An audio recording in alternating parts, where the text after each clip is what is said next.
Okay, good morning po sa ating lahat. Yung A to P. So for this second time around, we're having a video discussion muna due to some busy errands na gagawin namin the whole week because we have to finish your grades until Wednesday because it's kind of it's kind of short weeks na lang kasi mag-Christmas break na po. So since ayoko namang maiwan kayo or maiwan natin ang ating lesson na ito, so I decided to create a video discussion po for this lesson 3. Kasi if I'm not mistaken, this is your last week kasi magbabakasyon na rin.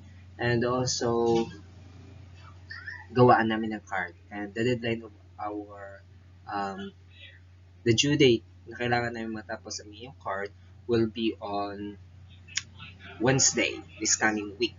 So, medyo gahol kami. So, pasensya na po. Ako'y humihingi na rin ng pasensya kung bakit live discussion lang po muna today. And also, I will post your quizzes and also your performance task which is na-post ko na or naka-draft na sa inyong classroom. I will distribute na lang po sa inyong mga respective classes. So last week, so dito na tayo sa ating lesson, proper lesson. Last week, hindi ko po kayo na-meet kasi nagpa-synchronous lang tayo, is we discussed our lesson 2. Yung mga different yung um, mga kung ano-anong regarding pa rin naman sa ating arts. But this time, in our unit 3, we are going to discuss the creation of the final product. So, may mga creation daw and we want to know what are those creation with composed of final production. Okay? So, this would be our lesson 3 for this um, second quarter. Okay? So, first, we're going to discuss or we're going to tackle about focusing and learning the elements of visual arts. So, in visual arts or in visual, if we say visual class, it is or it can be seen. Ito yung nakikita natin through our eyes. Okay, nag-visualize natin ba? Yung parang pwede natin siyang imagine pag nakita natin, pwede natin siyang i-visual o ganito, ganyan. Okay, so there are elements daw of visual arts. So, what we're going to do is we have to understand or we have to study what are those elements. So, ano-ano ba yung mga elements na visual arts that pretty sure we can use it in our future career kung ano man po ang pipiliin natin ahead of the future. So, let's begin. The first one is line. So, we have different definition of line. Okay? So, I have also here gathered my information or other definition of line. So we have, according to um, the book that I used, line is a man's invention. It does not exist in nature. So itong line pala daw ay hindi nabuo through nature. It was created or invented by the man's or by man. Okay? So the lines we see in the nature are own are on close observation, veins of leaves, the joining of two different surface, or the edge of objects. So, hindi naman, for example, yung nakita niyo sa leaves. So, invention lang yan ng man. Ayan, line. Ito, line. Ayan, line. Because we have different curve or different faces of lines.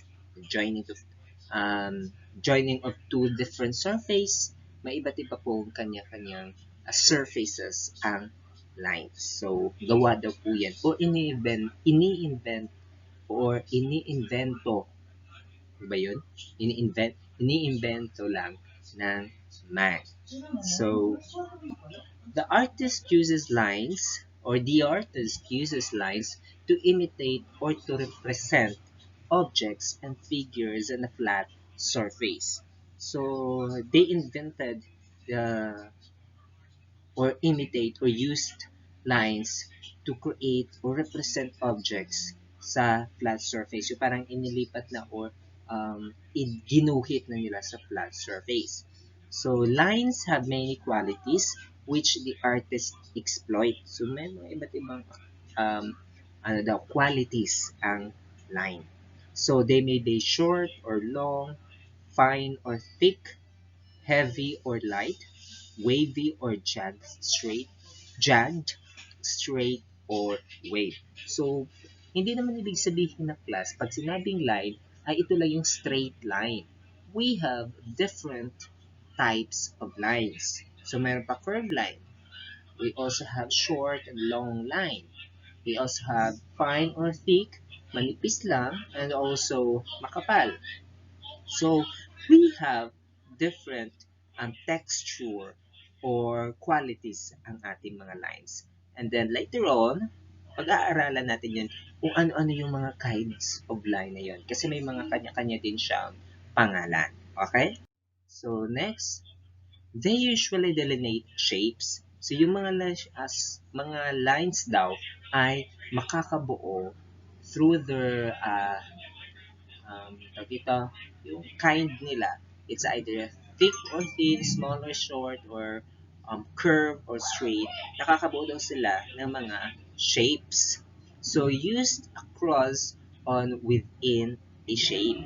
So, they give the effect of solidity and create an illusion of volume or rough or smooth texture, and a series of heavy lines draw close to the other hand. A few light strokes can give a sensation of softness and delicacy. A painter can use lines to simulate the gentle movement of following river, the graceful swaying of trees, and also the sharpness of cracks. So ang sabi lang dyan, in short, ang line daw ay nagbibigay buhay sa mga painting. Painting na ginagawa ng ating mga painter. For example, ang ginuhit niya is yung medyo manipis lang. So, ibig sabihin, ano lang siya, parang easy lang, light lang siya, kumbaga. Hindi siya mabigat kung tingnan. Maiba naman gumagamit ng dark lights to emphasize something. And also, yung, for example, guguhit sila ng wave um, ng tubig. So, they use gentle movement ng lines to emphasize na maipakita na yun ay tubig. Okay? So, this one are the kinds of lines. Meron tayong vertical, horizontal. We also have diagonal, curve. What is this one? I, and zigzag, and dashed. So, ito may ano kasi kami, may hint, may ano ako dito sa ano. So, pag sinabing vertical, tinuro sa amin ito nung college days ko. So, pag sinabing vertical class, it's either baba. Kasi V, vertical. So, pababa. Pag sinabing horizontal naman, is H, which is higa.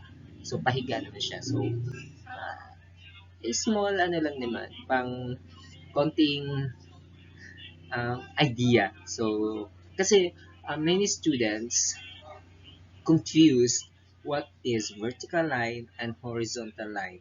So, marami na ko confused dyan. Even though it is easy, but yet nakakalimutan pa rin talaga natin. So, vertical, baba, and horizontal is higa. So, yun po yung um, pwede ko ma-share sa inyo para mas madali nyo siyang maintindihan. Okay? So, there are also direction and movement of lines. Now, what are those direction and movement of lines? So, let's start with letter A.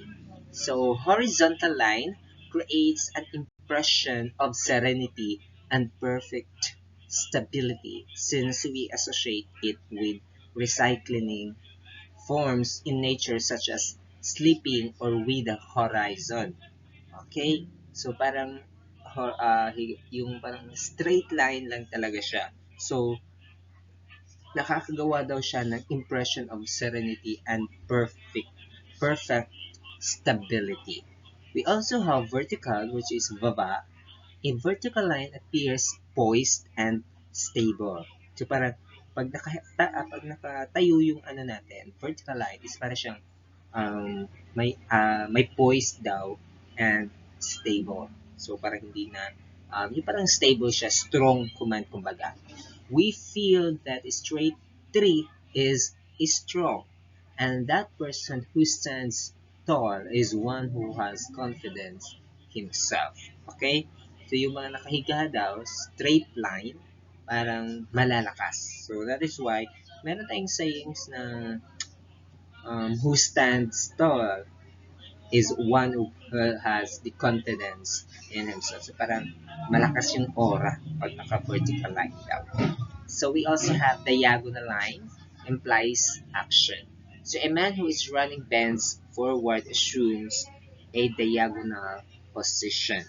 A tree that is about to fall takes a diagonal direction with diagonal lines. Artists can convey a feeling of unrest, certainty, and movement.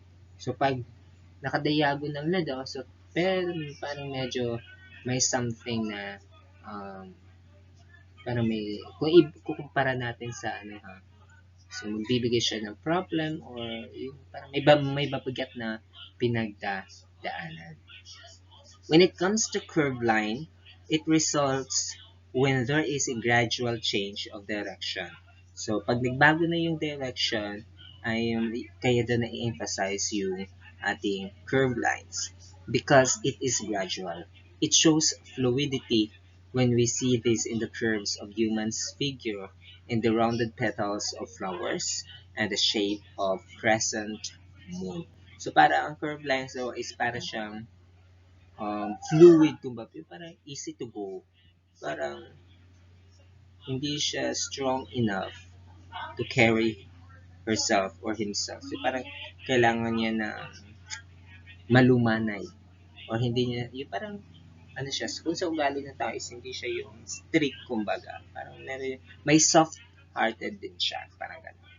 Pag sinabi namang circular line, it is the abrupt change of direction. So, pabago na direction. The abruptness creates tension and an impression of chaos, confusion, or conflict. So, medyo ano na itong circular. So, nakakabuo daw na, or it impress chaos. Pag sinabing chaos, kaguluhan, kasi di ba pag circular, paikot-ikot lang siya. So, hindi mo maintindihan what direction it must be. So, there is a chaos, confusion, or conflict. So, those are the uh, direction and movements of lines. So, we also have continuous thick line, continuous thin line, continuous thin freehand line, and also continuous thin rule line with intermittent zigzag, thin chain line, medium dashed line, and also thin dashed line. So line, when it comes to art naman class, foundation of drawing. So yun yung pinaka main point. Pag sinabing line regarding sa art, it is dubbed as foundation of drawing, and also it is the series of connected dots or prolongation of the point. So suggest shape, pattern, form, structure, growth, depth, distance, rhythm, movement, and a range of emotions. Two or three dimensionals. So yan po yung um, naibibigay ng lines. So lines are very important when it comes to art. So dyan, sila yung foundation ba? So parang pag gumuhit ka or gumawa ka ng isang visual art, line is already there. Okay? Although iba-iba lang siya ng shapes, iba-iba siya ng curve, iba't iba siya ng style, kumbaga. But then again, they are very important when it comes to visual arts. So in psychology or in psychological responses to life, may kanya-kanya din daw psychology definition ang lines. So if we say curved line or yung baliko, curved line, it gives comfort and ease.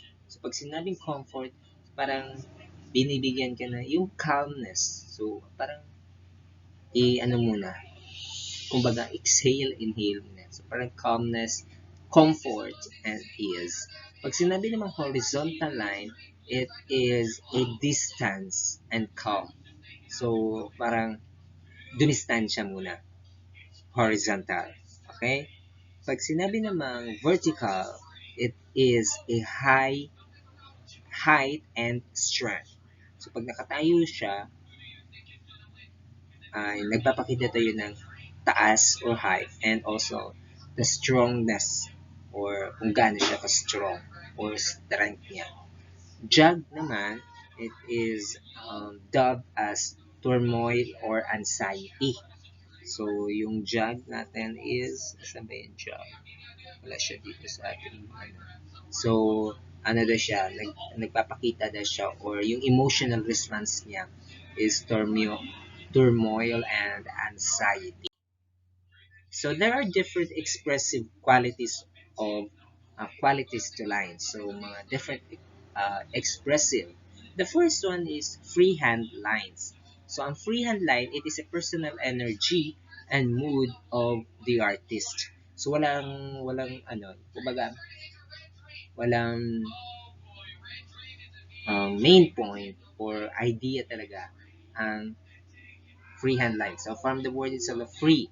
So the artist hand was free to draw lines whatever he or she wants to be or wants to wrote or to emphasize. So personal energy na yun or mood na ng artist yan. So if we say naman mechanical lines, it is rigid control. So may mga control na. So dapat ganito lang yung stroke mo, ganito lang yung hawak mo, ganito lang dapat ano siya isulat. So mechanical lines really control. Pag sinabi namang continuous lines, lead the eye in certain direction. So pag naguhit ka, from the first or from the beginning, dun sa ballpen mo, dire-retso lang, isa lang ang tingin ng mata mo. Hanggang sa mapunta sa dulo kung saan mo i-stop yung line mo. So continuous lines. Pag sinabi namang broken lines, the ephemeral or the insubstantial. Ito yung pag broken lines yung parang putol-putol. So, pahinga na yung na hindi dinidiretso. So, may mga times na nag-stop siya and then continuous naman siya sa ibang side. So, may na next. So, we also have yung thin, so manipis na ano natin, na skip natin. So, meron tayong manipis na line and we also have thick line. So, may makapal, meron din manipis. So, that's it. Our lines. So, yun lang naman yung kailangan nating malaman sa lines. Now, let's proceed sa ating shape.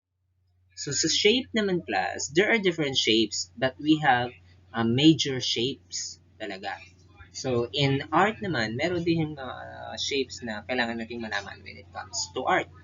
So, our world is composed of variety of shapes. So, some of which, because of constant use, have gained permanent meanings, and they can be used to simplify ideas. Shapes may be natural or abstract, and also non-objective or geometric. So natural shape is those who see in nature. So yung mga shape na nakita natin sa nature or nabuo na is tinatawag nating natural shapes. So such as shapes of men, yan, shapes ng men, animals, or trees. So they may be interpreted realistically or they may be distorted. Okay, next. Abstract shapes naman are formed after the artist has drawn out the essence of original object and made it the subject. So for example, ito ay gawa na ng artist or naibuo na niya. So in saan ba yun? Made it the subject of his work. Non-objective naman shape seldom has reference to recognizable objects but often. So they show a similarities to some organic forms and others. So many of Hernando Campos abstractionism, so to, tignan nyo, isa sa kung napapansin niyo yung painting ni or nakatatandaan niyo yung Hernando Campos abstraction, di ba mahilig siya gumawa ng painting na abstraction?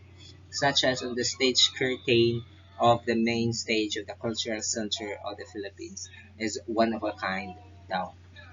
So, ang ginamit niya doon is different kinds of shapes. So, pinagpapatong-patong niya yung iba't ibang klaseng shapes. So, shape in painting, an area on a flat surface enclosed by a line. And also, it stands out from the surface because of difference in color, value, texture, or a combination of these. So, tignan nyo na lang yung sa pictures para mas lalo siya mag-gets. One way of developing our ability to recognize shapes is to see texture. So, texture naman, gano'n ba siya kakapal, gano'n ba siya ka nipis, or gano'n ba siya kalinaw, or gano'n ba siya ka parang hindi masyado malino kumbaga. We move soon discover that people are combinations of cylinders, triangles, or cubes, blackboards are rectangles, electric fans are circles, shapes, and also shapes can give the illusion of weight. So pag nakita mo daw yung shape, nakikita mo kung gaano ito ka yung volume niya ba kumbaga. Pati also yung flatness and realistic painters can make objects appear as more than two-dimensional with the use of line and colors. So So shape and sculpture. So look at the pictures. This is an example of shape in sculpture. So since sculpture is three-dimensional, shapes are identified as mass or has volume. So ibig sabihin na may volume siya class is parang may space siya or meron siyang parang pa-cubes kumbaga. So if ever natatanggalin natin yung or bubutasan natin siya, makikita natin yung gitna kung gaano siya kapal. So parang pwede siyang mapaglagyan sa loob. So mass is matter that has weight and solidity. It can be lifted, pushed, or viewed in the round. When a mass is structured on has a definite shape, it is said to have volume. So the fundamental unit in sculpture is the single volume on volume. An example of this is the movement of Sultan Kudarat. Several volumes may be tightly grouped or in the Bonifacio movement, or they may be grouped but separated by open space or in the redemption of Loyola Memorial Park.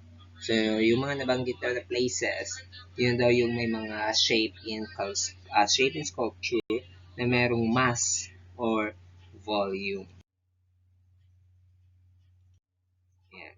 So, let's proceed sa ating texture. So, meron naman tayong tinatawag ng texture. Ayan. So usually refer to the feel or tactile quality of the surface of an object. So yung parang feeling or quality niya ba?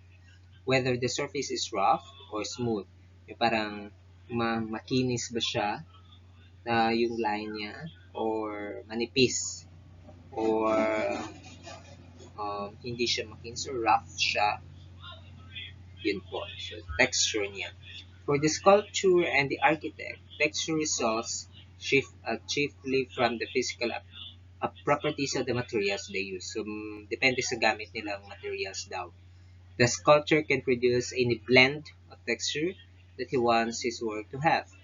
If the material is soft, such as clay or wax, the artist manipulates or pulls and pushes it into its final shape, leaving the marks of his manipulation on the surface as he wishes. So, nasa artist pa rin talaga yan.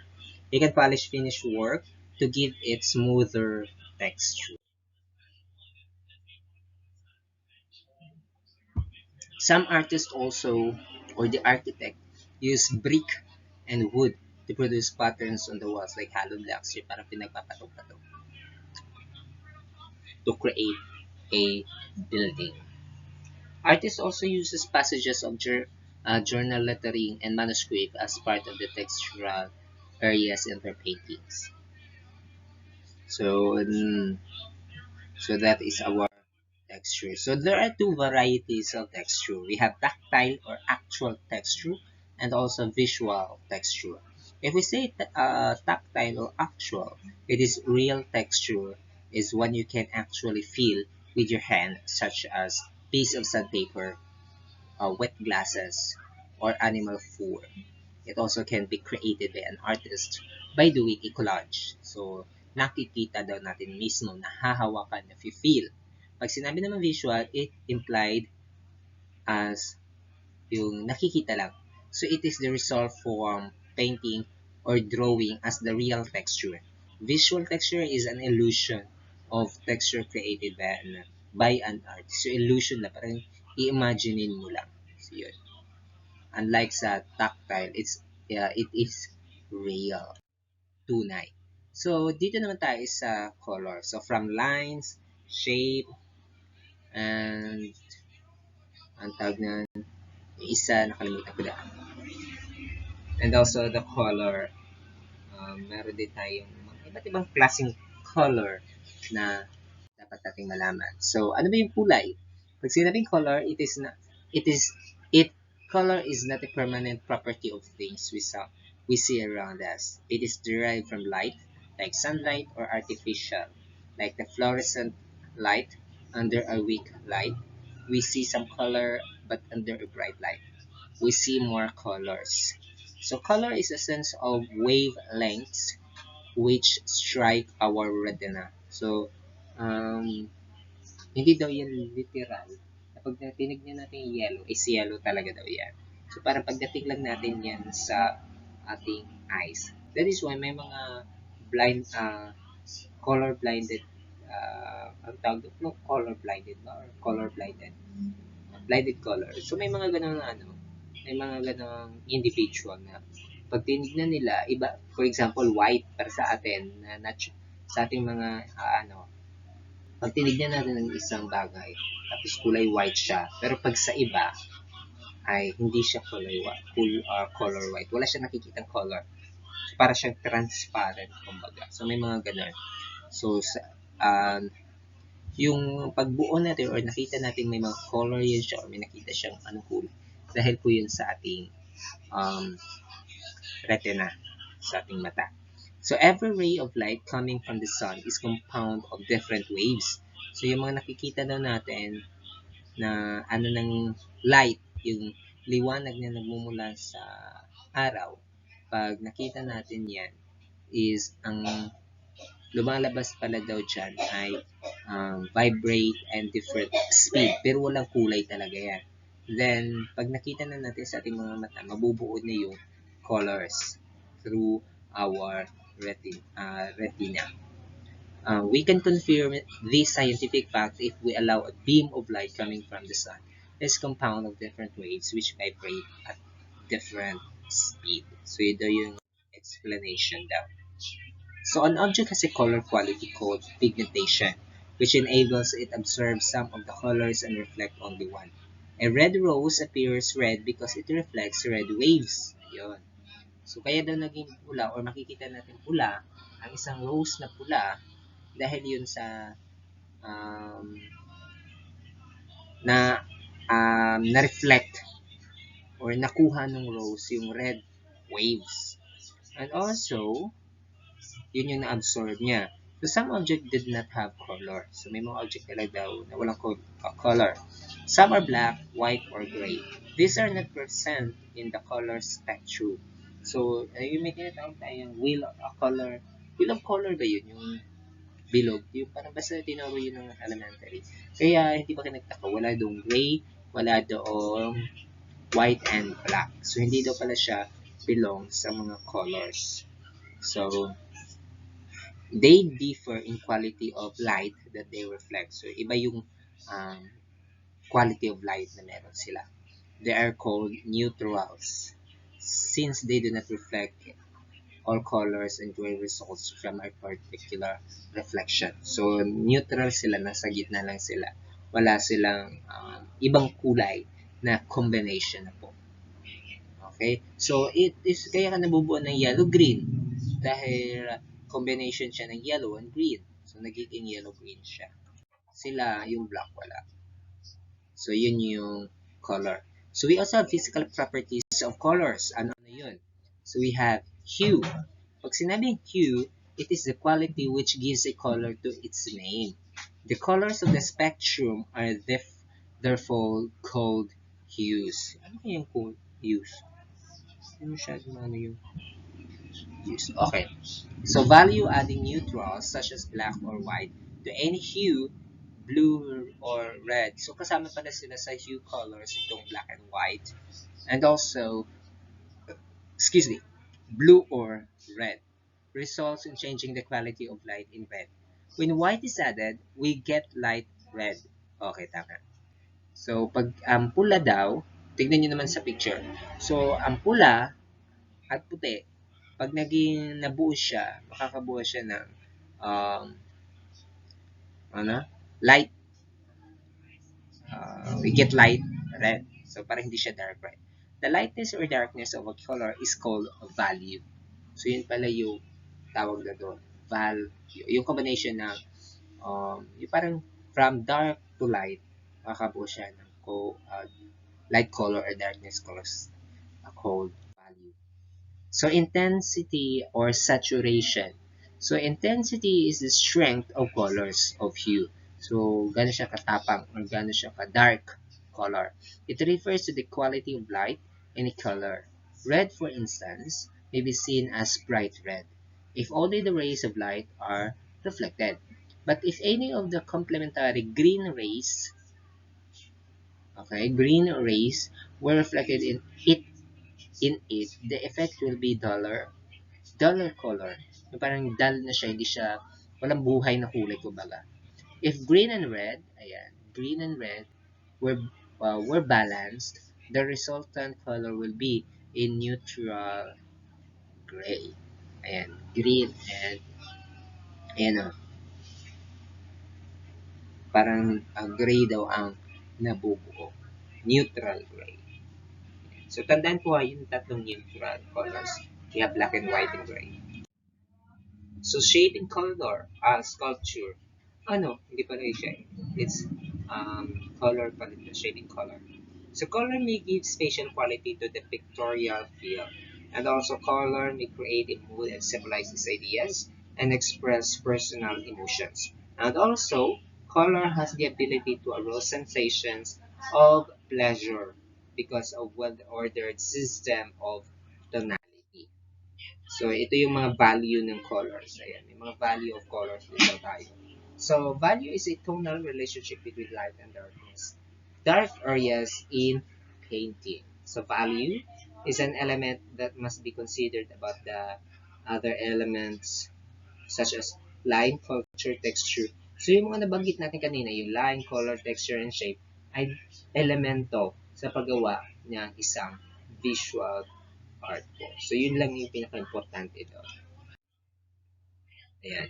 So, yung space, ito yung may mga, yung parang art or area or surface occupied by artwork. Space can be positive, white or light, or negative, black or dark. Open or closed, shallow or deep and two-dimensional or three-dimensional. So, yun daw yung mga space elements of space in the arts. So, there are five types of movement. So, we have approach, entry, configuration of space, path, space, relationship with underpass by spaces and also path through spaces. Terminate in a space, form circular space. Hindi natin masyadong pag-usapan yun. Hindi naman tayo magiging artist or visual arts. So, end of lesson. So, minamadali natin kasi marami pa tayo pag-uusapan. So, hindi naman masyadong importante yun. Ang importante ay alam natin. Hindi naman tayo mag-art-art. Hindi naman natin ano yun, magagamit sa future. Ang importante makatapos tayo and then maano natin itong ating lesson. So, yun. So, I hope you get some ideas na magagamit niyo sa future niyo. So, sana, kung ayaw niyo namang pakinggan to, edi, it's up to you. So, I already provided po. So, I hope next week, we can have or by January, we can have our, ano na, official live meet ulit, balik sa schedule. So, I hope na may natutunan. So after this one is I will post our quizzes and also your performance task. And by that, see you next year, January. So kita-kita tayo sa January and Merry Christmas and advanced Happy New Year sa ating lahat. Sana magandang pasok ng ating bagong taon. So, goodbye class and that's all for today.